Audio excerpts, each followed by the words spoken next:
John D. Rockefeller was one of the wealthiest people who ever lived. In fact, at the height of his wealth, Rockefeller had a net worth of about 1% of the entire US economy, and he owned 90% of all the oil and gas industry of his time. So today's list of the super rich cannot even be compared to Rockefeller's wealth. Yet the story is told that one day a reporter asked him how much money would be enough, and apparently his answer was just a little bit more. Which reminds me of another story I heard of someone who was also extremely rich. This time an English nobleman by the name of Lord Congleton. Apparently he was walking through his mansion one day when he heard one of his servants say to another servant, "If I only had £5,000, I would be happy and content forever." And the moment he heard this, Congleton realized that in all these years of being wealthy, he's never really come across anyone who was completely content with what they had.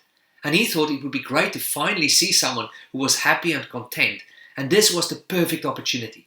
And so without further ado, he went to his study, fetched £5,000, walked to the servant and said, "I'm sorry, but I couldn't help overhearing your conversation earlier.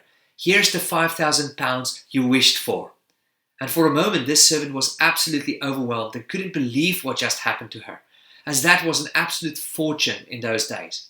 And she thanked him profusely, but after Lord Congleton left them and the servant thought he was out of earshot, she said to her friend with a deep sigh, "Why didn't I say £10,000 instead of just 5?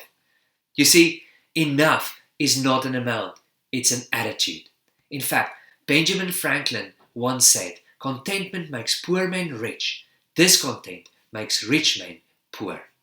And so, maybe the secret to contentment and happiness doesn't lie in acquiring what you really want, but in being grateful for what you do have.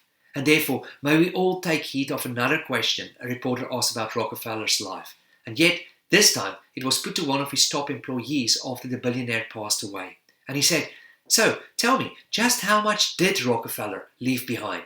And the employee answered, "Everything." So friends, may I encourage you to, instead of always longing for more, decide that you are going to live with an attitude of contentment, that you will be happy with what you do have. And as you do, you may just discover that you actually have more than enough.